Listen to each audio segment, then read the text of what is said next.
Am I the a-hole for calling out a friend's divorce because she wouldn't leave my husband alone? My husband works with a girl named Lucy, who also happens to be part of our social circle. I wouldn't say she's close to us, but she's a close friend of a friend, so we'll see her once in a while when there are group outings. She also works with my husband, John, and I guess because we also see her outside of work, she thinks she's super close to my husband. I'm not a super jealous type, but I drew a line when my husband himself voiced discomfort at Lucy's behavior. She likes to make jokes about being his work wife, try and push me out of conversations with my husband, like, you weren't at the office, so you wouldn't understand, and has tried to initiate one-on-one hangouts with my husband. John has turned her down, and has also explicitly told her that she was making him feel uncomfortable and to stop. She's just laughed and brushed it off, and still continues. He hasn't brought it up to work yet because she's a single mom and he didn't want to get her in trouble. Her advances have mostly been just annoying, but it recently escalated, which brings us to the issue. At a barbecue, my husband was sitting around a fire pit with his friends.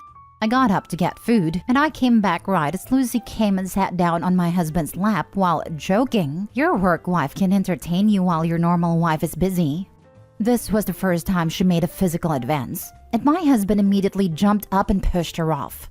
She laughed and told him to stop being so sensitive, and I could tell it embarrassed my husband. It was at this point that I told her, maybe if you had focused more on being a real wife instead of a work wife, you wouldn't be divorced. Lucy immediately left the party after that, and I found out from our friend that she cried in her car.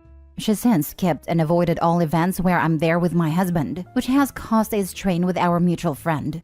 Most of our other friends were on my side, but some said I was too harsh and that Lucy was just kidding around. Now for the top comments. Not a-hole. Lucy is trying to steal your husband.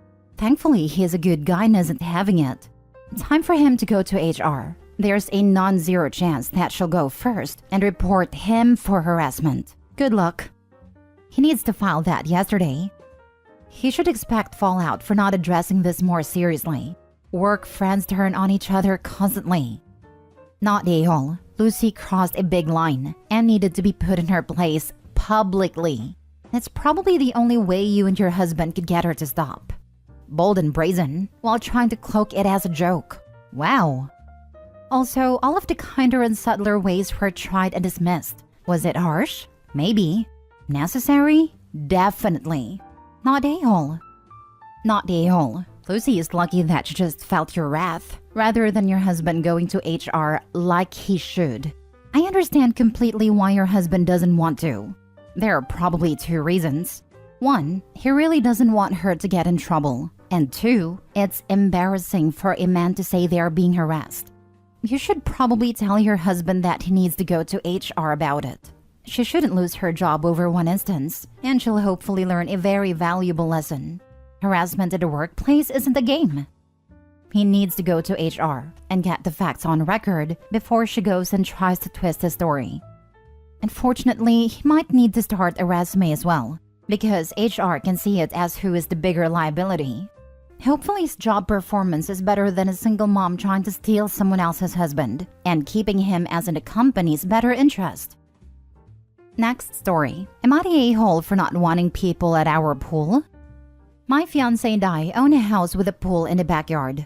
His brother Jay had asked the day before if him and his family, wife plus 3 kids, could come over on Sunday to swim after one of the kids' sport games, which was at a park close by to us. Now, fiancé and I own a business together that requires working from home on Sundays. Everyone that we know is aware of this, including his brother. I voiced my opinion that I felt it was weird for people to be at our place while we were working in the basement. But fiancé assured me that it would just be chill. He said it's normal for a family to use people's pool even if they weren't home. So, we let them come thinking that they would swim for maybe an hour then leave. But it wasn't just them. Fiancé's parents also came. We figured they would. But the kicker is that Jay also invited 2 of his friends plus their partners and their kids as well.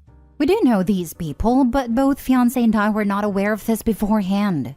So now it's a full-on party in our backyard while we are working in the basement. I became very annoyed that they did not only invite themselves, but some of their friends as well. It made me feel guilty that I couldn't be in my own backyard to host people because I was working. It also felt like they were just using the house and didn't really care about seeing us, the homeowners. Not to mention, the house was a complete mess. We had a busy Friday and Saturday, and I didn't bother cleaning much before because I figured it would just be Jay's family. Everyone was here from 1 p.m. till 7 p.m. We finished work around 3 p.m., at which time, fiancé put on his swim trunks to join them outside. I got in a pretty bitter mood from it all and stayed inside. I didn't even say hello to anyone because I figured they weren't even here to see me, just my pool. I did some laundry and some cleaning up, and I did end up seeing a few people who were coming inside to use the washrooms. I said hi and tried to make some small talk, but I really wasn't happy. Fiancé came in and said that I was creating an awkward / unwelcoming atmosphere by not being outside. I told him I never planned to have a party today, so I was just carrying on doing what I originally had planned, which was laundry and cleaning. Fiancé keeps saying that I was rude for not joining them outside after work. He also says things like the pool is meant to be used and that it's family time. Am I the a-hole? Edited to add, answering those who have asked, we bought this house together completely 50-50. Fiancé keeps saying that I was rude for not joining them outside after work. Not the a-hole. You're not obliged to host a party you didn't want with people you didn't invite. Agreed. She also has a fiancé problem. Just sounds like the fiancé is more laid back about friends and family using the pool than OP is. OP was perfectly capable of asking them to leave after an hour or so and could easily have said they needed a peace and quiet to work. Waiting until it's gone on a while then sulking / cold shouldering everyone is childish. Whether the family brought a couple extra people unannounced or not. Not that that isn't a bit rude itself. The fiancé is more laid back about friends and family using the pool than OP.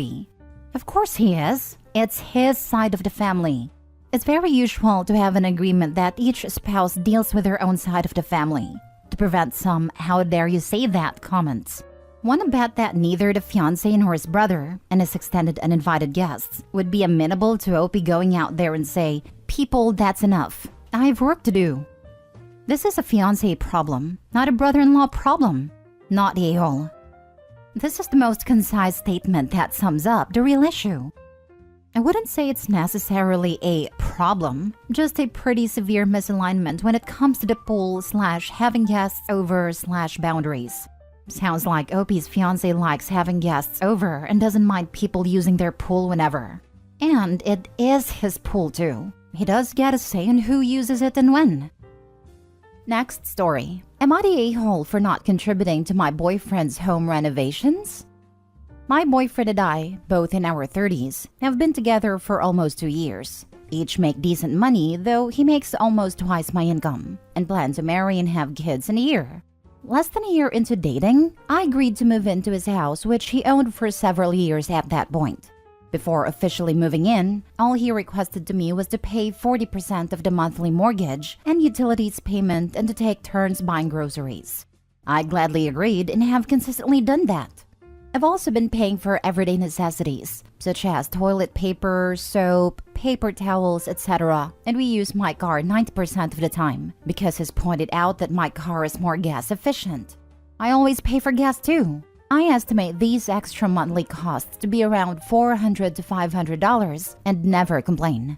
Since the beginning of our relationship, he shared his home renovation plan starting with the bathrooms, which he estimates to cost at least $10,000. I like the idea because the improvements would be nice to have. Floor-to-ceiling marble, glass shower doors, and new windows to add natural light.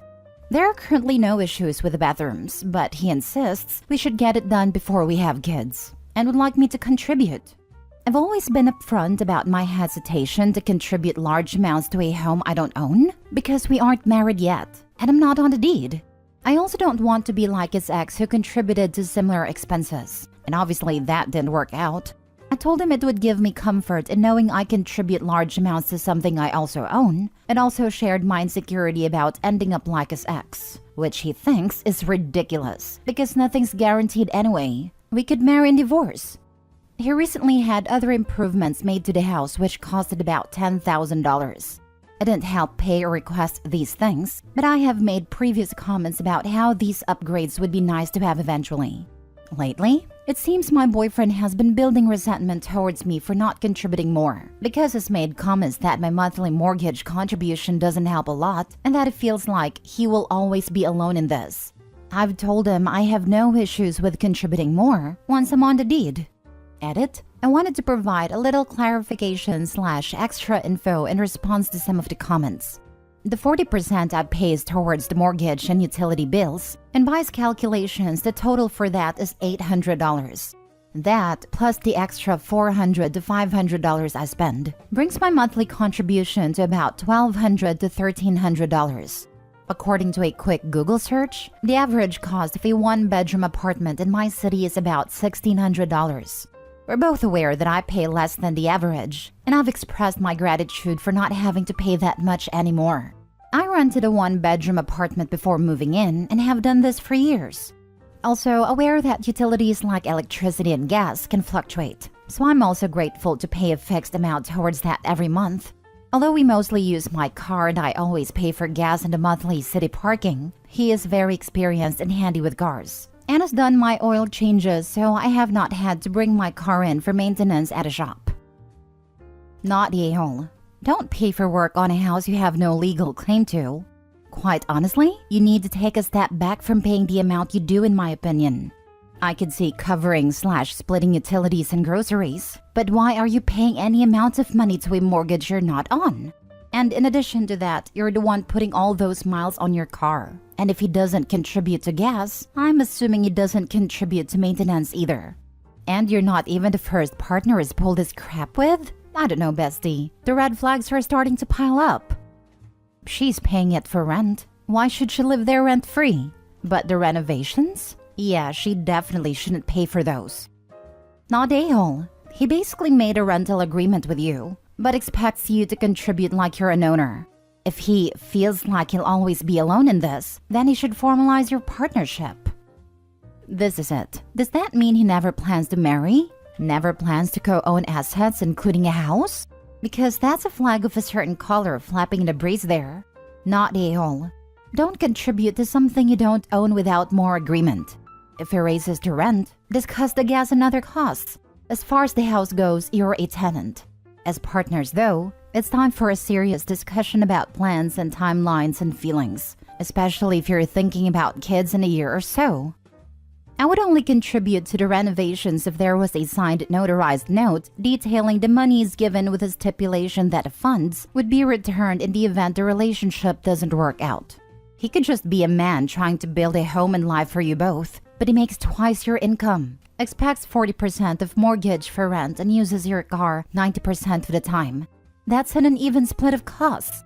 This smells like the guy's dangling the carrots of marriage and family to primp his home that you have no ownership claim to. Not the a-hole. You are right to think twice. Last story. Am I the a-hole for telling my wife's friend she was wrong to leave her alone? Yesterday, I had plans to take my son to a water park. I asked my friend's wife, who is good friends with my wife, to stay with her for the day. She can't really be alone right now because of her health. All of these plans were made in advance. When I got home, my wife was alone with our baby, and her friend was not there. I contacted a friend who said that my wife cussed her out and told her to get out of her home and her life. I understand that's a lot to put up with, but she didn't even call to tell me she was leaving her alone. She told me she didn't call me because my wife is a grown woman and everyone needs to stop coddling her. I said that wasn't her decision, and I felt betrayed by what she did. She called me a disaster whose life is falling apart, and that instead of passing judgment on her, I should shut up and listen for once. I didn't mean to offend her. I was just shocked by what she did. But her extreme response makes me think I did something wrong. Was I an a-hole for judging her actions? You're the a-hole. If your wife can't be left alone, you need to hire a caretaker, not pawn her health off on friends. Her friend has no obligation to be mistreated by your wife, especially when you're off having a fun day at the water park. You're stressed, and you and your wife are taking it out on someone who tried to do you guys a favor. This PPD is no joke. You put yourself first and took it out on her friend. You need to prioritize her. OMG, read his prior post. He got his ex knocked up. Don't let him say it's PPD. It's husband making bad decisions depression. read the whole post history. They're separated because she keeps talking to her racist father, keeps inviting him to the dinner OP's cooking, and begging OP to stay. Yes, OP messed up, but let's not act like this dumpster fire of a marriage is just on him. You left her while she's suffering. So, I've stayed with her for months after my initial request for a divorce because she said she needed me. I almost lost my job because of her. I almost lost my son.